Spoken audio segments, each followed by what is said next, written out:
السلام علیکم ورحمۃ اللہ وبرکاتہ۔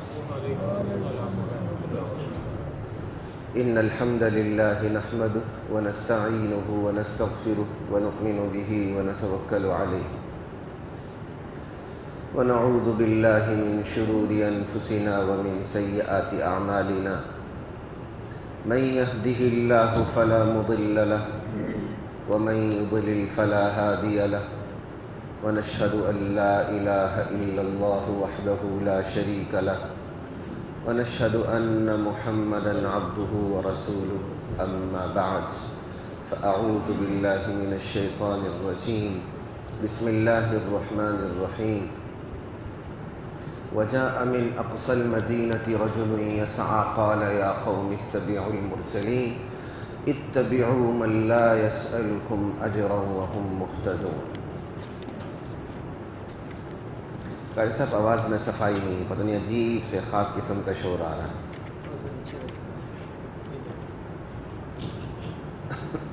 یہ اس کو تھوڑا سا ٹھیک کر لیں۔ وجاء من اقصى المدينة رجل يسعى قال يا قوم اتبعوا المرسلين اتبعوا من لا يسألكم اجرا وهم مهتدون۔ حضرات محترم، سورہ یاسین جاری ہے اور یہ اس کو بھی آپ لاک کر دیجیے گا کیونکہ آگے جگہ نہیں رہتی۔ سورہ یاسین پہ بات ہو رہی ہے، آج اس کی تیسری نشست ہے سورہ یاسین کے اوپر۔ ہماری جہاں بات ختم ہوئی تھی وہ یہ تھی کہ انبیاء، چند نبیوں کو اللہ تعالیٰ نے، 2 نبیوں کو بھیجا ایک بستی میں، پھر تیسرے نبی کو امداد کے لیے بھیجا۔ تینوں نبیوں نے تبلیغ کی، قوم ماننے کے لیے تیار نہیں ہوئی، لیکن جو نبیوں پر ایمان لا چکا بندہ تھا، جب اس کو پتہ چلا کہ نبیوں کے ساتھ یہ تو مناظرہ ہو رہا ہے، مباحثہ ہو رہا ہے، نبی تو تبلیغ کرنے کی کوشش کر رہے ہیں، جبکہ قوم مجادلے پہ، جدال پہ، جھگڑے پہ اتر آئی ہے، تو وہ پھر قوم کو سمجھانے کے لیے اور سچ کا ساتھ دینے کے لیے دوڑتے ہوئے آیا۔ قرآن کریم نے اس کی پوری تصویر کھینچی ہے۔ وَجَاءَ مِنْ أَقْصَى الْمَدِينَةِ رَجُلٌ يَسْعَىٰ، بستی کے گوشے سے، شہر کے گوشے سے دوڑتا ہوا آیا۔ قال یا قوم، کہا اے میری قوم، اتبعوا المرسلین، رسولوں کی مان کے چلو، یہ ہے اصل چیز۔ دنیا کے تمام قائدین کو ایک طرف رکھ دے، آج بھی قائدین کی بہتات ہے لیکن قیادت کا پھر بھی فقدان ہے۔ دنیا کے تمام قائدین کو ایک طرف رکھ دے، بس کہا اتبعوا المرسلین، رسولوں کی پیروی۔ امت کی نجات آج بھی اسی میں ہی ہے، اتبعوا المرسلین۔ ہر آنے والا ایک نیا نعرہ لے کے آتا ہے، اور نیا نعرہ چند سال کے بعد پھر اپنے انجام کو پہنچتا ہے، وہ نعرہ پرانا ہوتا ہے، پھر ایک نیا نعرہ آتا ہے۔ انبیاء کا نعرہ شروع سے ایک ہی رہا ہے، لا الہ الا اللہ، بس انبیاء کا شروع سے یہی نعرہ ہے، اس میں کبھی تبدیلی نہیں آئی۔ یا اتبعوا المرسلین، اس پہ بات ہو چکی، میں آگے چلتا ہوں۔ اتبعوا من لا يسألكم اجرا وهم مهتدون، میری قوم ان لوگوں کی بات مانو جو بے غرض ہیں، اور بے غرض ہونے کے ساتھ ساتھ ہدایت یافتہ بھی ہیں۔ یہ پورا خلاصہ ہے قائدین کے بارے میں، انبیاء کے بارے میں۔ انبیاء بے غرض ہوتے ہیں اور ہدایت یافتہ ہوتے ہیں، غیر انبیاء کے لیے یہ چیز ضروری نہیں ہے۔ بندہ واقعی بے غرض ہوتا ہے لیکن اس کے اندر شعور کی کمی ہوتی ہے، علم کی، نالج کی کمی ہوتی ہے، اور وہ بیچارہ اپنے بے غرضی کے اوپر بڑا فخر محسوس کرتا ہے، میں تو بے غرض ہوں، میں نے خون بہایا قوم کے لیے، کچھ لیا نہیں ہے، اسی سے اس کی گردن میں سریا آ جاتا ہے، حالانکہ اس کا بے غرض ہونا کافی نہیں ہے، علم صحیح ہونا بھی ضروری ہے۔ آج دنیا کی یہی بیماری ہے، بہت سے لوگوں کے پاس علم صحیح موجود ہے، جانتے ہیں حقیقت کیا ہے، اندر خانہ مانتے بھی ہیں حقیقت کیا ہے، منبر سے اس حقیقت کو بیان کرنے کے لیے تیار نہیں ہوتے کیونکہ آپ ناراض ہوتے ہیں، اس لیے ان کی غرض چپک جاتی ہے آپ کے ساتھ، ہوتے ہی ہدایت یافتہ ہیں۔ اسی طرح بہت بڑی تعداد بے غرض ہوتی ہے، وہ معاشرے کے افراد ہیں، علماء نہیں، عام افراد بے غرض ہوتے ہیں، دنیاوی شعور بھی ہوتا ہے، سب کچھ ہوتا ہے، لیکن دین کے بارے میں ان کے پاس ہدایت نام کی کوئی چیز نہیں ہوتی۔ ان دو چیزوں کا اجتماع یہی کشتی کو پار لگا دیتا ہے۔ انبیاء کے پاس یہی دو چیزیں ہوتی ہیں، بے غرض ہونا اور ہدایت یافتہ ہونا۔ انبیاء کے ورثاء کے پاس بھی یہی چیز ہوتی ہے، بے غرض ہوتے ہیں، ہدایت یاب ہوتے ہیں، اور جن کے پاس یہ دو نہیں، دو میں سے ایک ہے، اس کے پیچھے نہ چلیں۔ العلماء ورثۃ الانبیاء، نبی کریم صلی اللہ علیہ وسلم کی حدیث ہے، علماء انبیاء کے ورثاء ہیں۔ اور ایک حدیث میں ہے، نحن معشر الانبیاء لا نرث ولا نورث، ہم انبیاء کی جماعت ہیں، ہم وارث بھی نہیں ہوتے ہیں، ہمارا کوئی وارث بھی نہیں ہوتا۔ ما ترکنا صدقہ، ہم جو چھوڑ جاتے ہیں وہ امت کے لیے صدقہ ہوتا ہے۔ اور وراثت کس کو ملتی ہے؟ انبیاء کے روحانی جانشینوں کو۔ وہ صریح حدیث میں نے بیان کر دی، العلماء ورثۃ الانبیاء، علماء انبیاء کے وارث ہیں۔ یہی وجہ ہے قیامت کے دن جو شفاعت کرنے والے بہت سے گروہ ہوں گے، حاجی بھی ہیں، حافظ بھی ہیں، بڑے ہیں اللہ کے نیکوکار جن کو اللہ اجازت دے، لیکن تین کا خصوصی ذکر ہے، الانبیاء ثم العلماء ثم الشہداء، صدق رسول اللہ صلی اللہ علیہ وسلم۔ قیامت کے دن جب شفاعت ہوگی تو سب سے آگے شفاعت کرنے والا جو گروہ ہوگا وہ انبیاء کا ہوگا، اس کے بعد علماء کا ہوگا، علماء کے بعد تیسرے مرتبے پر شہداء کا ہے۔ یہ ہے علماء کی قدر و قیمت، اور یہ قدر و قیمت انہی دو چیزوں کی وجہ سے ہے، بے غرض ہونا، ان کی ذاتی اغراض ان کی مقتدیوں کے ساتھ، پیروکاروں کے ساتھ، متعلقین کے ساتھ، منسلکین کے ساتھ، متوسلین کے ساتھ نہیں لگی ہوتی، کوئی ذاتی غرض ان کی نہیں ہوتی۔ یہی غرض ہوتی ہے جہنم کے راستے سے بچ کر جنت جانے والے بنے یہ لوگ، اور پھر وہ ہدایت یافتہ ہوتے ہیں۔ یہی دو چیزیں انہیں عظیم سے عظیم تر بنا دیتی ہیں۔ اللہ اکبر، لا الہ الا اللہ۔ اور اس کانٹوں بھرے راستے میں جو منزل ہے ہی جنت، بہت کم خوش نصیب والدین اپنے بچوں کو لاتے ہیں۔ ہم دینداروں سے کیا کریں، علماء نہیں لاتے۔ اب علماء اپنی اولاد کو عالم بنانے کے لیے تیار نہیں ہے۔ کیوں؟ وہ معاشرے کی مشکلات کو فیس کرتے ہیں، دیکھتے ہیں یہ کیا ہو رہا ہے، ایمان کمزور ہے، وہ بھی پیچھے ہٹ جاتے ہیں۔ ایک مشہور اداکار ہے، وہ کوئی بہت بڑے عالم دین گزرے، اس کی نسل میں سے پڑ پوتا ہے یا کچھ لکڑ پوتا ہے یا پڑ پوتا ہے، اور وہ عالم ہے جو ہندوستان سے انگریز کو بے دخل کرنے میں اس گروہ کا بہت بڑا ہاتھ ہے، لیکن اسی گروہ کا جو بندہ ایک مطلب ایکٹنگ کرتا پھرتا ہے۔ چل نسبت خاک را بعالم پاک، ہدایت میراث میں نہیں ملتی، اس کے لیے محنت کرنی پڑتی ہے، طلب رکھنی پڑتی ہے، بن مانگے اللہ ہدایت نہیں دیتے۔ لائیں اپنی اولاد کو، لوگ کہتے ہیں جی ممبر سے دین بیان نہیں ہوتا، تو پھر آپ کی اولاد کہاں جا رہی ہے؟ آپ کی اولاد جو ہے آکسفورڈ میں، ہارورڈ میں، کیمبرج میں، ادھر ادھر ساری یونیورسٹیاں اور گاڑیوں پر سٹیکر لگاتے پھر وہاں پڑھ رہے ہیں، وہاں پڑھ رہے ہیں، وہاں پڑھ رہے ہیں، پتہ نہیں کیا پڑھ کے آتے ہیں، لا الہ الا اللہ۔ لیکن اس طرف قرآن پڑھے، حدیث پڑھے، فقہ پڑھے، اصول فقہ پڑھے، کتنے لوگ ہیں، کتنے خوش نصیب ہیں، اور پھر کہتے ہیں تبدیلی نہیں آتی۔ تبدیلی خاک آئے گی، تبدیلی لانے والے افراد تو آپ پیدا ہی نہیں کرتے، اس طرف آپ قدم بڑھانے کے لیے تیار ہی نہیں ہیں۔ اور جس کسی پر محنت کی جائے اور وہ اپنے بچے کو اس لائن پہ لے آئے، 8-10 سال بعد کہتا ہے کیا ملا مجھے، محنت کرنے والے کو گالیاں دیتا ہے۔ ہم نے فلاں کے کہنے پر اپنے بیٹے کو عالم دین بنایا، آج تو وہ بے روزگار ہے، اسے تو چپڑاسی کی نوکری بھی نہیں ملتی۔ مدارس والے نوکریوں کے لیے نہیں پڑھاتے، اپنا دماغ صاف کریں اس حوالے سے۔ یہ دنیوی درسگاہیں جو بڑے بڑے بورڈ لگاتے ہیں کہ اتنے فیصد جو ہمارے پاس آؤٹ ہوئے ان کو اتنی نوکریاں ملی، تو یہ ملا تو وہ ملا۔ مدارس کا کبھی بھی یہ گول، یہ ماٹو، یہ ایم کبھی رہا ہی نہیں ہے کہ ان کے فضلاء کو اتنی بڑی نوکریاں ملیں۔ یہ تو کانٹوں بھرا راستہ ہے۔ یہ تو ذہن یہ بنایا جاتا ہے بے غرض ہونا اور ہدایت یافتہ ہونا، پھر بے غرض ہو کے سوسائٹی کے اندر جانا اور دین کے بارے میں شعور پیدا کرنا، بھلے آگے سے آپ کو پتھر پڑے، جس کو سمجھ آئے گی وہ آپ کے جوتے بھی سیدھے کرے گا، جس کو سمجھ نہیں آئے گی وہ آپ پر جوتا بھی اٹھا لے گا۔ دونوں باتیں ہیں، دونوں ہم اپنی زندگی میں دیکھتے ہیں، اللہ کا شکر۔ باقی اللہ مصائب سے بچائے، جسے سمجھ آئے گی وہ آپ کے جوتے بھی ٹھیک کرے گا، جسے سمجھ نہیں آئے گی وہ اپنا جوتا بھی آپ پہ اٹھا لے گا۔ تو علماء کا کام تو یہ بے غرض ہونا، ہدایت یافتہ ہو کے بے طلبوں کے اندر دین کی طلب پیدا کرنا، اس کے لیے کوئی نوکری ملے یا نہ ملے، رزق اللہ کے ہاتھ میں، اللہ نے 2 ہاتھ دیے ہیں، 2 پاؤں دیے ہیں، حواس ہوش سب کچھ ہے، بازار کھلا ہوا ہے۔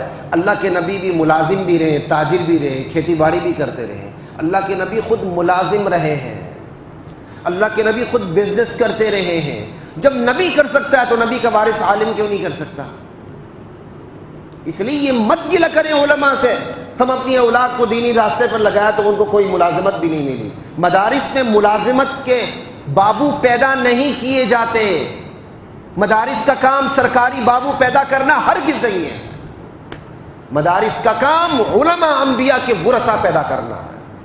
اب وہ اللہ کا کام ہے کس وارث سے کتنا اور کس جگہ کیا کام لینا ہے۔ حضرت علی حجویری یہاں پنجاب میں سرکاری ملازمت کے لیے تشریف لائے تھے،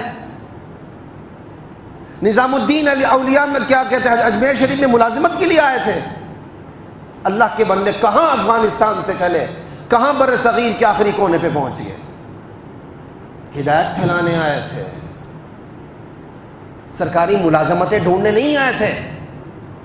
اس لیے جو اپنی اولاد کو اس لائن پہ لانا چاہتا ہے وہ پہلے قدم پہ اپنا ذہن صاف رکھے، وگرنہ اپنی اولاد کو قطعاً نہ لائے، اپنا ایمان خراب نہ کرے۔ یہ ایسا راستہ نہیں ہے کہ جیلی ڈگری پر بھی آپ کو ملازمت مل جائے، ریٹائر ہو جائے تو پتہ چلے کہ ڈگری جیلی تھی، وہ پھر آپ یہی کہیں گے ڈگری اصلی ہو جیلی ہو، یہی بات، یہ راستہ نہیں ہے، یہ انبیاء کا راستہ ہے۔ اس پر بڑے حوصلے سے آئیں، لیکن اس پر جو اجر ملے گا پوری کائنات پیچھے رہ جائے گی۔ یہ چند دن کی زندگی ہے، 50-60 سال کی زندگی، اور کیا ہے، سینچری سکور کر لیں گے بس، اس سے زیادہ کچھ بھی نہیں ہے۔ لا الہ الا اللہ۔ سنتے جائیے اس مرد خدا کی، مرد مومن کی تقریر، اپنی قوم کو جو اس نے سمجھایا۔ اب سمجھانے کا انداز دیکھیں، بات کو اپنے اوپر لے رہا ہے۔ وما لی لا اعبد، میری قوم آخر میرے پاس کیا عذر ہے کہ میں بندگی نہ کروں اس ہستی کی، الذی فطرنی، جس نے مجھے پیدا کیا، آخر میرے پاس کیا عذر ہے کہ میں اس ہستی کی پیروی نہ کروں، بندگی نہ کروں جس نے مجھے پیدا کیا ہے۔ وَإِلَيْهِ تُرْجَعُونَ، اور تم سب نے بھی اسی ہستی کی طرف پلٹ کے جانا ہے۔ نہیں مانو گے تو عدالت میں سامنا کرنا پڑے گا۔ اللہ اکبر۔ آگے دیکھیں، أَأَتَّخِذُ مِن دُونِهِ آلِهَةً، اس خالق و مالک ہستی کو چھوڑ کے میں ایسوں کو الہ بنا لوں۔ الہ بہت چھوٹا سا لفظ ہے، معانی کا سمندر ہے۔ اگر آپ نے الہ کے معانی کو اگر سمجھنا ہو قرآن کی روشنی میں، صرف ایک رکوع پڑھ لیں، 20ویں سپارے کا پہلا رکوع۔ ہر آیت میں الہ مع اللہ، الہ مع اللہ پڑھ لیں، پھر آپ کو پتہ چل جائے گا الہ کسے کہتے ہیں۔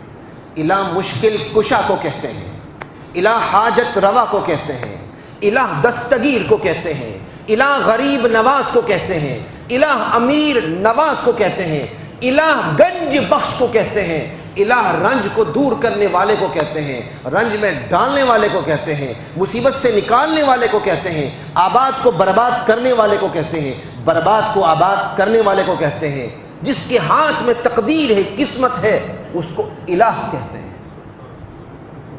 ساورن پاور ہے، بس ساورینٹی اس کے اوپر ختم ہے، اس کو الہ کہتے ہیں۔ کہ من دونہ آلہہ، وہ بندہ خدا کہتا ہے میں اللہ کا چھوڑ کر ایسوں کو الہ بنا لوں۔ ان یریدنی الرحمن بضر لا تغنی عنی شفاعتهم شیئا، اور اس نے الہ بھی نہیں کہا، آلہہ کہا۔ آلہہ الہ کی جمع ہے، یہ اشارہ ہے، جب بندہ اللہ کو چھوڑتا ہے تو پھر ایک معبود نہیں بناتا، ایک سے زائد بناتا ہے۔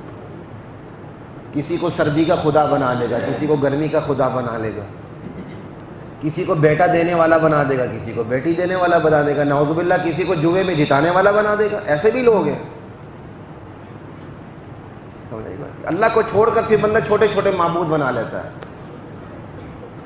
جیسے ان کو اللہ تعالیٰ نے پرمٹ جاری کر دیا کہ اتخذ من دونہ آلہہ ان یردنی الرحمن بضر لا تغنی عنی شفاعتہم شیئا۔ اللہ کو چھوڑ کر میں ایسے لوگوں کو الہ بنا لوں کہ ان کی حیثیت اللہ کے سامنے یہ ہے کہ اللہ مجھے تکلیف دینا چاہے، ان کی سفارش مجھے میری تکلیف دور نہ کر سکے، وہ سفارش ہی نہ کر سکیں، ان کی سفارش میرے کام نہ آ سکے۔ ولا ينقذون، اور نہیں اللہ کو چھوڑ کر میں جن ہستیوں کو بنا لوں ان کے اندر یہ طاقت ہے کہ وہ زبردستی چھڑا سکیں اللہ سے۔ انی اذا لفی ضلال مبین، اگر میں ایسا کام کروں گا تو کھلی گمراہی میں پڑ جاؤں گا۔ اب توجہ رہے اس آیت پر، پہلے تو اس نے صرف اللہ کی بندگی کی بات کی کہ میں اس ہستی کی بندگی کیوں نہ کروں، اور ساتھ ہی اس نے سب کی بندگی کی نفی کر دی کہ میں ایسوں کو الہ بنا لوں کہ اللہ تکلیف دینا چاہے تو ان کی سفارش میرے کام نہ آ سکے۔ تو سننے والے نے اس کو گستاخی سمجھی۔ آج بھی یہی فتوے لگتے ہیں، قوم تیش میں آ گئی۔ اوہو، یہ تو ہم جن کی عبادات بجا لاتے ہیں ان کی تو گستاخی ہو رہی ہے، وہ کچھ کر ہی نہیں سکتے، سرکار کچھ کر ہی نہیں سکتے۔ سرکار کو قبض ہو جائے تو اس کو گولی کھانی پڑتی ہے، وہ مشکل کشا کیسے ہو گیا؟ وہ تو قبض کشا نہیں ہے۔ کیا بات کر رہے ہیں؟ بندے کی پیٹ میں بل پڑ جائے تو اس کو پتہ چل جاتا، اور وہ پوری کائنات کا مشکل کشا بن جائے، یہ کیسے ممکن ہے؟ یہ اس کی تقریر ہے، سنے جا کے قرآن میں جس مرضی ترجمے کو اٹھا کے دیکھ لیں، کوئی قید نہیں، آپ کو یہی ترجمہ ملے گا۔ حضرات محترم، میں اسی لیے فریاد کرتا ہوں آپ لوگوں سے، خدا را قرآن کا ترجمہ پڑھیں۔ ترجمہ، قرآن کا ترجمہ پڑھنے والا شرک سے بالکل دور ہو جاتا ہے اور اس کا ذہن صاف ہو جاتا ہے۔ اس بندے خدا کے ساتھ ہوا کیا یہ بھی آگے سنیں، پہلے اس کی میں تقریر مکمل کر لوں جو قرآن نے نقل کی ہے۔ کہا انی آمنت بربکم، میری قوم میں تمہارے پروردگار پہ ایمان لا چکا ہوں، فاسمعون، میری بات سن لو کان کھول کے، اور تمہیں بھی بتا رہا ہوں، آ جاؤ۔ انی آمنت بربکم فاسمعون۔ اللہ اکبر۔ تو پھر کیا ہوا؟ قوم پڑ گئی اس پہ، شہید کر دیا، اسے قتل کر دیا۔ لا الہ الا اللہ۔ انبیاء سے پہلے اس کا علاج کر ڈالا۔ اوہ، یہ کہاں سے حمایت ہماری قوم میں اترا آ گیا؟ کیونکہ اس نے بات ہی ایسی کی تھی، اس نے کہا اللہ کو چھوڑ کر تم نے جن جن کو بنایا ان کے پاس کچھ بھی نہیں ہے، سب کچھ تو اللہ کے پاس۔ کہ انی آمنت بربکم فاسمعون۔ آگے کیا کہا؟ سب میں کوئی آیت چھوڑ نہ دو۔ قیل ادخل الجنہ نہیں ہے، نہیں وہ آگے گا۔ قیل ادخل الجنہ، ادھر وہ شہید ہوتا ہے، قتل کر دیا جاتا ہے۔ قتل ہوگا تو بندہ شہید ہوگا، جو قتل نہیں ہوتا اسے کیا کہتے ہیں؟ غازی۔ یہ بھی یاد رکھیے، یہاں بھی عجیب غلط فہمیاں پھیلی ہیں۔ شہید زندہ ہوتا ہے، بھائی شہید زندہ ہوتا ہے کہاں ہوتا ہے؟ یہ دیکھیں، شہید دنیا میں نہیں ہوتا۔ اگلا شہید زندہ ہو یہ لفظ بول دیتا ہے اور کہتا جی میں فلاں جگہ گیا، ایک شہید پڑا ہوا تھا، میں نے السلام علیکم کہا، وعلیکم السلام، بخیر آگلے، کیا حال ہے، گفتگو شروع کر دی، جی شہید زندہ ہوتا ہے۔ پوری کہانیاں بنی ہوئی ہیں۔ ارے بھائی وہ شہید ہے تو اس کی زندہ ہے تو اس کی بیوی بیوہ کیسے ہو گئی؟ اس کی میراث تقسیم کیسے ہو گئی؟ سمجھ رہی بات کی؟ زندہ اللہ کے پاس ہے۔ انشاءاللہ جب وہ آیات آئیں گی تو اس پر مستقل بات ہوگی۔ شہید کہتے اس کو ہیں، اور سب سے بڑا شہید یہ میدان جہاد میں اس کی روح جسم سے جدا ہو جائے، اور وہ کم درجے کا شہید ہے جس کو میدان جہاد سے زندہ سلامت نکال لیا جائے، دوا دارو کیا جائے اور بعد میں وہ شہید ہو جائے، وہ کم درجے کا ہے۔ سب سے بڑے درجے کا وہ شہید ہے جو میدان جہاد میدان کارزار کے اندر اس کی روح نکل جائے. لا الہ الا اللہ. اور سورہ تکویر میں بھی ہے وَإِذَا النُّفُوسُ زُوِّجَتْ. قیامت کب آئے گی؟ جب جسموں کو روحوں سے ملا دیا جائے گا. یہ روحیں علیین میں ہوتی ہیں، عالم برزخ میں. وہ کہاں ہیں اللہ کو پتہ ہے. دنیا اور آخرت کے درمیان ایک پردہ ہے جس کو خود قرآن نے برزخ کہا ہے. وَمِن وَرَائِهِمْ بَرْزَخٌ إِلَىٰ يَوْمِ يُبْعَثُونَ. قیامت تک وہ سب وہاں رہیں گے. سب وہاں زندہ ہیں، کافر ہوں کہ مومن ہوں، نبی ہوں کہ شہداء ہوں. لیکن ان کو خصوصی طور پر زندہ اس لیے کہا گیا کہ لوگ ان کو بیوقوف سمجھتے تھے، مر گئے کھپ گئے، محمد کی بات میں آ کے اپنی جانیں دے رہے ہیں، خاک میں مل گئے، کچھ بھی نہیں رہا صلی اللہ علیہ وسلم. استغفر اللہ العظیم. کہا نہیں، مر کھپ نہیں گئے، زندہ ہیں وہاں اپنے پروردگار کے پاس. بل احیاء عند ربہم. پروردگار کے پاس زندہ ہے. یہ الفاظ ہیں. اور زندگی کیسی ہے کہ آپ اس کی تعبیر شروع کر دیں نعوذ باللہ کہ وہ اپنے بیویوں سے ہم بستری بھی کرتے ہیں، یہ بھی کرتے ہیں. ایسی لوگ بھی باتیں کرتے ہیں. استغفر اللہ کا وَلَكِنْ لَا تَشْعُرُونَ. تمہیں ان کی زندگی کا شعور نہیں ہے. یہ سیدھی سادی باتیں ہیں. ادھر وہ شہید ہوتا ہے، ادھر قیل لَهُ ادْخُلِ الْجَنَّةَ. اللہ کی طرف سے اسے بشارت ملتی، جا میرے بندے جنت میں داخل ہو جائے. ادھر قتل، ادھر شہید، سیدھے جنت. مفسرین کی اس میں دو آراء موجود ہیں کہ اللہ کے اس بندے کی خصوصیت یہ ہے کہ اس وقت جنت میں گھوم رہا ہے، جنت ہی میں. اکثر مفسرین کہتے ہیں نہیں، جنت میں ہونے کا مطلب یہ روح ہے، اس کی روح جنت میں ہے. جس طرح شہداء کی روح جنت میں سیر کرتی، شام کو آ کے اپنے گھونسلوں پہ بسیرا کرتے. حدیث میں ہے، صحیح حدیث ہے، غالباً بخاری کی حدیث ہے، شہداء کی روحیں سبز پرندوں کے قالب میں ڈال دی جاتی ہیں اور وہ جنت کی سیر کرتی ہیں. شام کو آ کے پھر اپنے گھونسلوں میں بسیرا کرتی ہیں. سبز پرندوں کے جسم میں شہداء کی روحیں ڈال دی جاتی ہیں. کہا اس سے مراد یہی کہ اس کی روح جنت میں پھر رہی ہے. بہرحال دونوں تفسیریں موجود ہیں. اب آپ دیکھیں نا، ادھر شہید ہوتا ہے، ادھر کہاں پہنچتا ہے؟ تو پھر دنیا میں تو نہ ہوا نا. پھر شہید کی زندگی کو دنیا کی زندگی مت کہیں. یہ شہید کی زندگی کی توہین ہے کہ آپ اس کو دنیا کی زندگی کہیں یا دنیا کی زندگی سے تشبیہ دیتے ہو دنیا کی اسی کے اپنے فارمولے ایجاد کریں. شہید کی زندگی جنت والی زندگی ہے. اگر شہید کی زندگی جنت والی ہے تو پھر انبیاء کے بارے میں کیا خیال ہے؟ انبیاء اور شہداء کا تو کوئی جوڑ ہی نہیں ہے. انبیاء اور شہداء کا تو کوئی جوڑ ہی نہیں ہے. انبیاء تو نبی ہیں، عام شہداء تو امتی. ایک الگ بات ہے، انبیاء بھی شہید ہوئے ہیں بہت سے. اگر عام شہید جنت والی زندگی گزار رہا ہے تو انبیاء اس سے کہیں بڑھ کے جنت والی زندگی گزار رہے ہیں. اس لیے انبیاء کی زندگی کو بھی نہ دنیا کی زندگی کہیں نہ دنیا کی سی کہیں. انبیاء کی زندگی کو جو اس وقت گزار رہے ہیں اس کو دنیا کی زندگی سے تشبیہ دینا، یہ انبیاء کی زندگی کو کمتر درجے میں لانے والی بات ہے. جبکہ قرآن کہتا ہے وَلَلْآخِرَةُ خَيْرٌ لَكَ مِنَ الْأُولَىٰ. آپ کی آخرت آپ کی دنیا سے بہتر ہے. اور ہمارا یہ عقیدہ ہے نبی علیہ السلام پہ آنے والا ہر لمحہ جانے والے ہر لمحے سے اعلیٰ، افضل اور برتر. لا الہ الا اللہ. کیوں؟ وہاں درجات میں اضافہ ہی ہوتا ہے، کوئی کمی نہیں ہے. یہ ہے قیل ادخل الجنہ، جنت میں داخل ہو جاؤ. بندہ جنت میں پہنچ گیا یا اس کی روح پہنچ گئی، وہاں جا کے بھی وہ اپنی قوم کا خیر خواہ رہا. جاتے ہی اس نے کیا کہا؟ یا لیت قومی یعلمون. ہائے کاش میری قوم کو پتہ چل جائے. وہاں بھی وہ تمنا کیا کر رہا ہے، ذرا غور سے سنیے. یہ ہوتے ہیں نبی کے ورثاء جو بے غرض بھی ہوتے ہیں، ہدایت یافتہ بھی ہوتے ہیں. مار کھا کے بھی ان کے اندر سے انسانوں کے لیے ہمدردی ختم نہیں ہوتی. یا لیت قومی یعلمون. ہائے کاش میری قوم جان لے بما غفر علی، کس نظریے کی بنیاد پہ میرے پروردگار نے میری مغفرت کر دی، کس عقیدے کی بنیاد پہ میرے پروردگار نے میری مغفرت کر دی. بما غفر علی ربی وجعلنی من المکرمین. کاش میری قوم جان لے کس ایمان، نظریے توحید کی بنیاد پر اللہ تعالیٰ نے مجھے اکرام والے لوگوں میں سے کر دیا.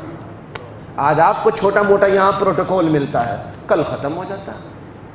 اللہ جس کو پروٹوکول دے، اللہ جس کا اکرام کرے، وہ کس منتہا پہ ہوگا. اللہ اکبر.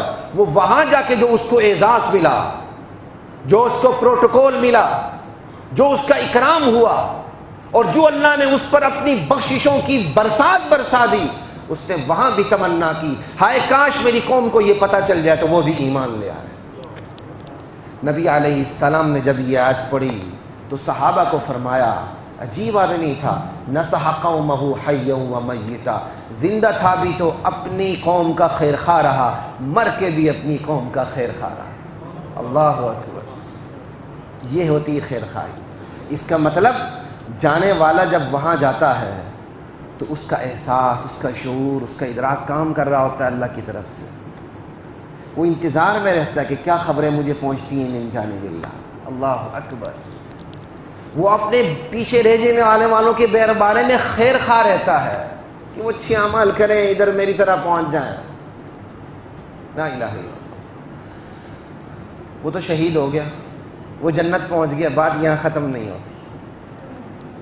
اللہ کی غیرت کام تو کرتی ہے، اللہ کی غیرت میں بڑا تحمل ہے، کیونکہ اللہ کا قانون مہلت کام کر رہا ہے، اللہ کے غضب پہ اللہ کی رحمت حاوی ہو چکی ہے۔ اس لیے اللہ تعالیٰ جب غضب میں آتے ہیں اس وقت بھی پورا تحمل رکھتے ہیں، فوراً انتقام نہیں لیتے، لیکن جب حدود سب پھلانگ لیتے ہیں پھر اللہ تعالیٰ کے انتقام کا کوڑا برس کے رہتا ہے۔ یہ تو جنت میں چلا گیا، بعد والوں کو کیا بنا تو سنیے کہ وما انزلنا علی قومہ من بعدہ من جند من السماء، لا الہ الا اللہ۔ کیا اس شہادت کے بعد اس قوم سے بدلہ لینے کے لیے ہمیں کوئی آسمان سے لشکر اتارنا نہیں پڑا؟ اللہ کو کتنا غصہ آ رہا ہے، ذرا الفاظ اپنا وزن رکھتے ہیں نا، الفاظ کے بھی تو تیور ہوتے ہیں۔ لا الہ الا اللہ، وما انزلنا علی قومہ من بعدہ من جند من السماء۔ اس شہادت کے واقعے کے بعد اپنے بندے کا بدلہ لینے کے لیے ہمیں آسمان سے کوئی لشکر اتارنا نہیں پڑا۔ وما کننا منزلین، نہ ہمیں کوئی اتارنے کی حاجت تھی۔ ان کانت الا صیحۃ واحدہ، بس ایک زوردار دھماکہ ہو گیا، فاذا ہم خامدون، سب کے سب جل کے خاکستر ہو کے رہ گئے۔ اللہ نے ایک کا بدلہ پوری قوم کو اڑا کے لیا۔ صیحہ کہتے ہیں بہت زوردار کی آواز، چونکہ بہت عام لفظ ہے، اس کا ترجمہ کئیوں نے چیخ سے کیا کیونکہ چیخ میں بڑا زور تھا، کئیوں نے دھماکے سے کیا، بہرحال صیحہ تھی۔ اور صیحہ بھی ایسی تھی جس کے اندر آگ تھی، جو میرا ذوق کہتا ہے تفسیر کا، کیونکہ یہاں خامدون کا لفظ استعمال ہوا ہے۔ خامدون کہتے ہیں انگارے جب جل کے بجھ کے رہ جائیں۔ یہ جسٹ تشبیہ نہیں دی گئی ہے، میں سمجھتا ہوں اس میں یہ انڈیکیشن موجود ہے، جو دھماکہ ہوا اس میں آگ ایسی تھی کہ جل کے خاکستر ہو کے رہ گئے، اور یہ اللہ ہی آگ کا عذاب دے سکتا ہے، بندے کو آگ کا عذاب دینے کا اختیار نہیں ہے۔ فَإِذَا هُمْ خَامِدُونَ، بجھ کے رہ گئے، کوئی زندگی کا شرارہ ان کے اندر باقی نہیں رہا۔ اللہ نے ایک بندے کا بدلہ پوری بستی سے لے لیا۔ اللہ بدلہ ضرور لیتا ہے، اللہ کے ہاں دیر تو ہے اندھیر نہیں ہے۔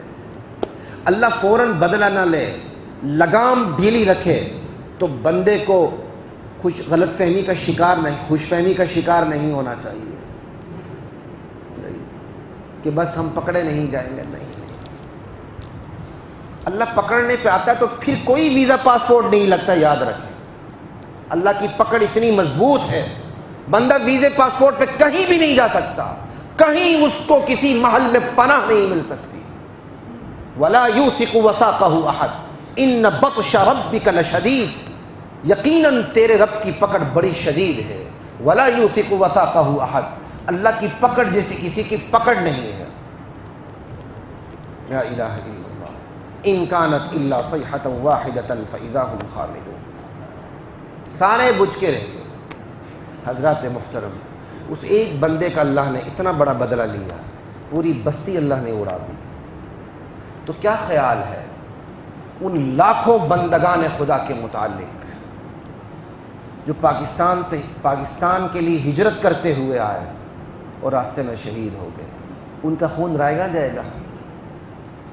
کبھی بھی نہیں۔ خدا کے ہاں دیر ہے اندھیر نہیں، خدا میرے اور آپ کے اعمال کو دیکھ رہا ہے.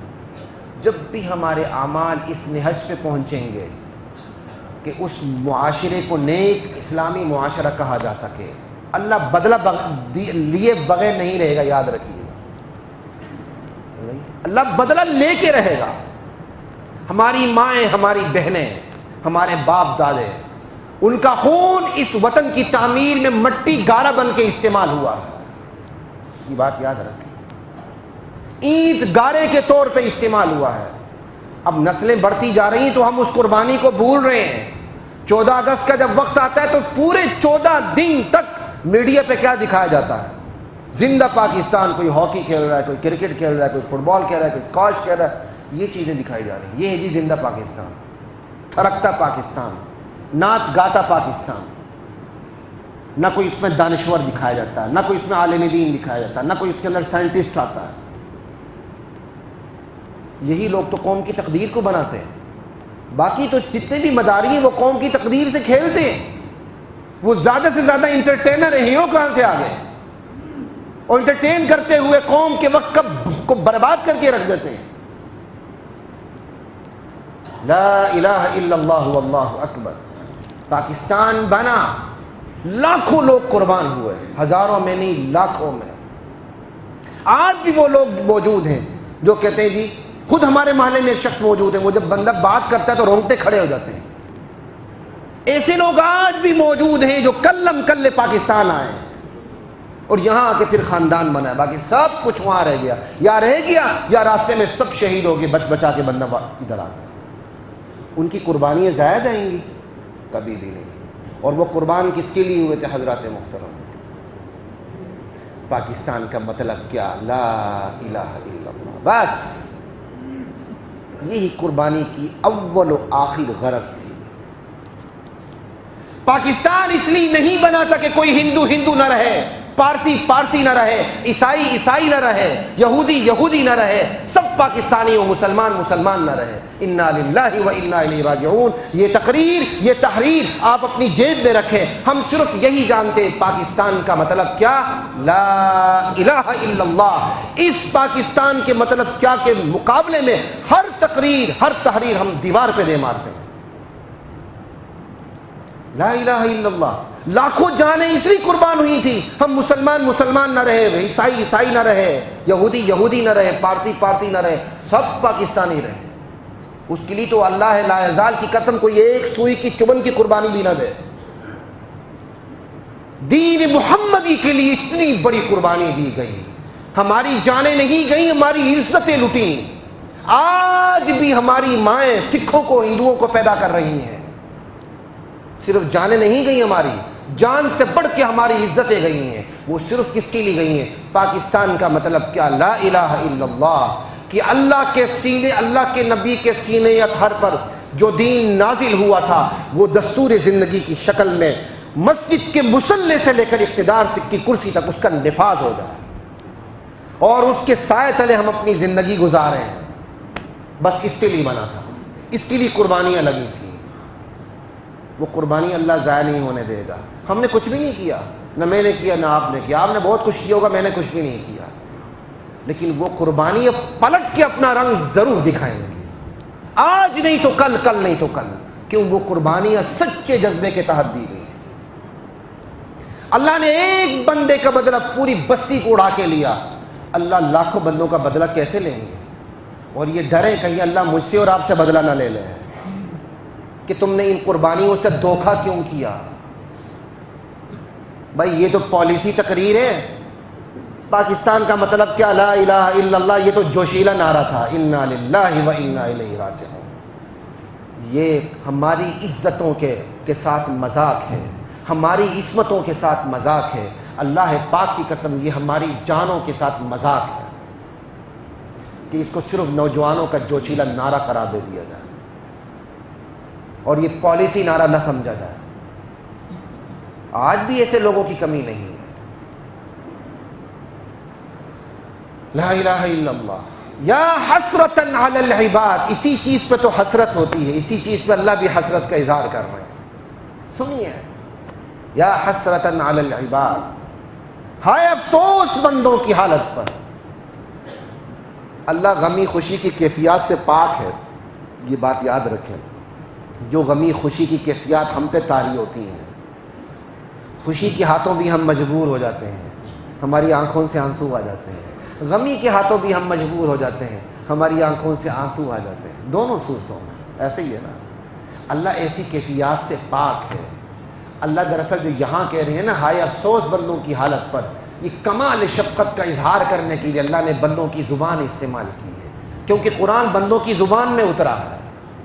یا حسرتاً علی العباد، ہائے افسوس بندوں کی حالت پر، ما یأتیہم من رسول الا کانوا بہ یستہزئون، ان بندوں میں جب بھی کوئی اللہ کا رسول اترا یہ مذاق ہی کرتے رہے، اس کی بات مانی نہیں ان لوگوں نے۔ بھائی کیوں مذاق کرتے رہے؟ استہزاء کرتے رہے۔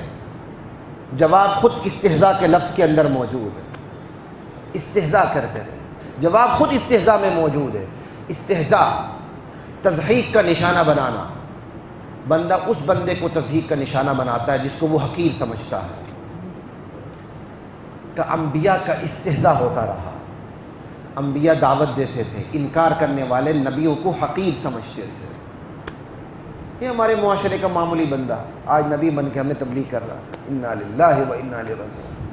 قریش مکہ بھی یہی کہتے تھے، کسی نے بننا ہے طائف اور مکے کی دو بڑی بستیوں میں سے کوئی مالدار آدمی نبی بنتا، رجل من القریتین عظیم، کوئی بڑا آدمی بنتا، کوئی سردار نبی بنتا۔ بنو ہاشم کا غریب یتیم بچہ نبی بن گئے، انا للہ و انا الیہ راجعون۔ ہر نبی کی قوم نے بدقسمتی سے، تقریباً ہر نبی کی قوم نے بدقسمتی سے اپنے نبی کو اپنے وقت میں معمولی آدمی سمجھا، اس لیے اس کا طنز و تشریح کا اسے نشانہ بناتے رہے، لیکن خود قوم معمولی بن گئی، نبی تو زندگی گزر گئی۔ اللہ اکبر۔ یہ تھا سارا سورہ یاسین کا واقعہ حضرات محترم، جیسے اس میں کہا گیا انی آمنت بربکم فاسمعون، میں ایمان لے آیا۔ اس پہ ایک بات رہتی وہ میں بات کر دوں، آگے بات وقت ختم ہو چکا ہے، انشاءاللہ آگے پھر بات ہوتی رہے گی۔ کسی کو تبلیغ کرتے وقت اگر کوئی آپ کے اندر خوبی بیان کرنی ہو اور آپ نیک نیتی سے اپنی خوبی بیان کر دیں تو کوئی مذائقہ نہیں ہے۔ قرآن کی اس تفسیر کے تحت باقاعدہ مفسرین لکھتے ہیں، کیونکہ ایمان سے بڑی خوبی کیا ہوگی؟ تو وہ تبلیغ کرتے وقت خود اپنی خوبی ظاہر کر رہا ہے، میں ایمان لا چکا ہوں، یار سن لو تم بھی ایمان لے آؤ، لا الہ الا اللہ۔ تو سورہ یاسین کے یہ 2 رکوع ہماری 3 نشستوں میں پورے ہو گئے۔ انشاءاللہ اگلی نشست ہم پہلا، دوسرا، تیسرا رکوع شروع کریں گے اللہ تعالیٰ نے چاہا۔ اللہ کی ذات مجھے، آپ کو، ہم سب کو قرآن فہمی نصیب فرمائے، قرآن پر عمل نصیب فرمائے، پھر اس قرآن کے پیغام کو حضرات محترم آگے پہنچانے کی توفیق عطا فرمائے۔ 2 منٹ ہیں، میں اس پہ تھوڑی سی بات کر لوں دعوت کے اوپر۔ صرف سمجھنے سے میری اور آپ کی ذمہ داری پوری کبھی بھی نہیں ہوتی۔ نبی کریم صلی اللہ علیہ وسلم کی حدیث کے مطابق اس کو آگے پہنچانا ہماری ذمہ داری بن جاتی ہے۔ بلغوا عنی ولو آیہ، مجھ سے اس دین کو آگے پہنچا دو، حکم ہے، اور حکم وجوب کے لیے آتا ہے، اگرچہ ایک آیت ہی کیوں نہ ہو، ایک آیت ہی کیوں نہ ہو، تم نے آگے پہنچانا ہے۔ انفرادی تبلیغ حضرات محترم فرض عین ہے، فرض عین ہے۔ اجتماعی تبلیغ جیسے میں اور آپ بیٹھے ہوئے ہیں اور اجتماعی تبلیغ ہو رہی ہے، فرض کفایہ ہے کہ امت کا ایک مخصوص طبقہ اس کو اگر سر انجام دیں اور وہ کافی شافی وافی ہو جائیں تو باقیوں سے گناہ ٹل جائے گا، وگرنہ سب گناہ کے ذمہ دار ہوں گے۔ اس وقت نہ امت کا فرض عین ادا ہو رہا ہے، نہ فرض کفایہ ادا ہو رہا ہے۔ فرض کفایہ کسے کہتے ہیں؟ جو کفایت کر جائے۔ جنازہ فرض کفایہ کیا مطلب؟ اتنے لوگ ہو نماز جنازہ میں کہ کفن دفن کا بندوبست کر کے اسے قبر تک پہنچائیں اور دفن کر دیں تو بستی والوں سے گناہ ٹل جاتا ہے۔ اگر اتنے لوگ بھی نہ ہو تو سب بستی والے گرفتار ہو جاتے ہیں گناہ میں۔ بالکل اسی طرح آپ یہ دیکھ لیں، دین کے علم کو آگے پہنچانا فرض کفایہ ہے، اور کفایہ کیا ہے؟ اتنے لوگ موجود ہوں جو دین کے حوالے سے مکمل تبلیغ کر سکیں اور امت کی رہنمائی کا فریضہ سر انجام دے سکیں، اور وہ کافی ہوں۔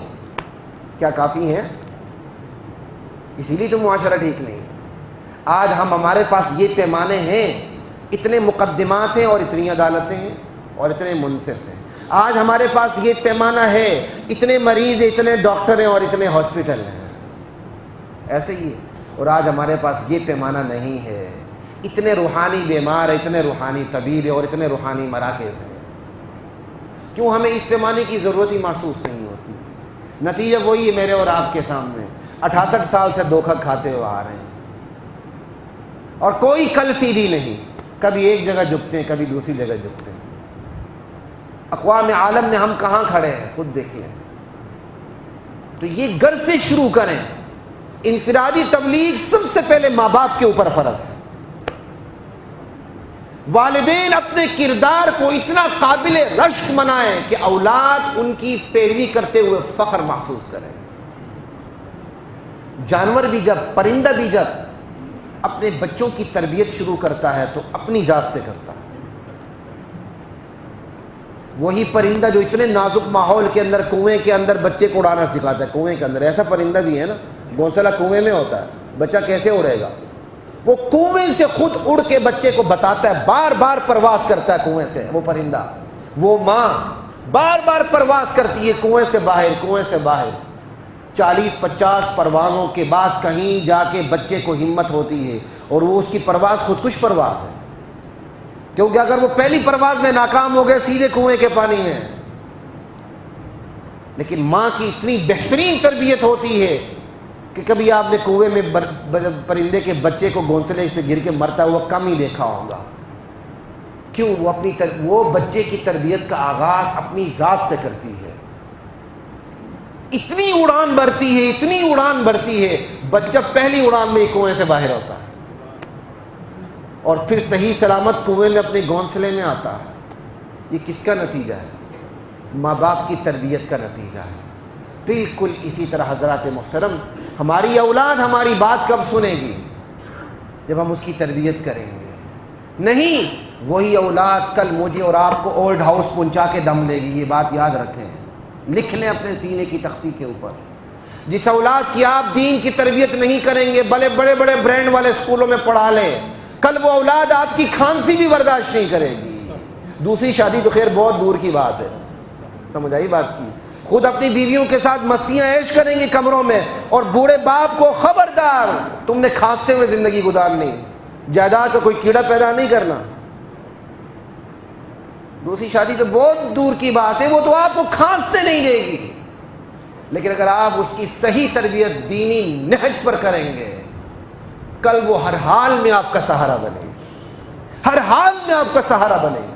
چند دن پہلے میں نے اخبار میں ایک اشتہار پڑھا تو مجھے بڑی خوشی ہوئی کہ ایسی اولاد بھی ہے کہ بوڑھا باپ ہے اور اس کے لیے ان کو ایک خاتون کی ضرورت ہے جو اس کا سہارا بن کے نکاح میں آ کے اس کی خدمت بھی کرے، اور اشتہار دینے والے بچے ہیں.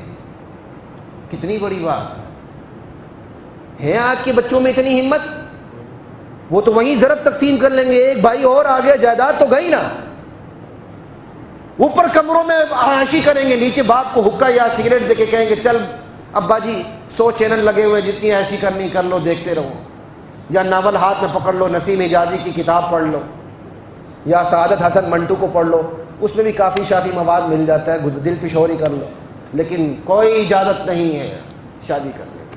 پھر یہی ہوگا، وہ بھی وہ اولاد ہوگی جو کچھ برداشت کرے، ورنہ سیدھے اولڈ ہاؤس بینیا روڈ پہ پہنچا دے گی. وآخر دعوانا الحمدللہ رب العالمین.